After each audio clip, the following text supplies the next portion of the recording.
அருணாச்சலனே சிவசிவனே, அண்ணாமலையே ஹரஹரனே, அனல் மாமுகனே சிவசிவனே, அக்னீஸ்வரனே ஹரஹரனே.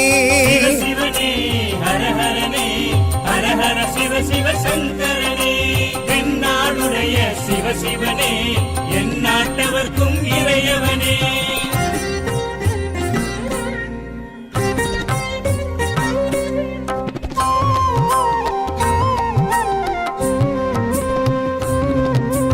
அஷ்டலிங்கனே சிவசிவனே, அர்த்தநாரீஷ ஹரஹரனே, முக்திபுரீஸ்வர சிவசிவனே, முக்தி அருள்வோனே. ஹரஹரனே சிவசிவனே, ஹரஹரனே, ஹரஹர சிவ சிவ சங்கர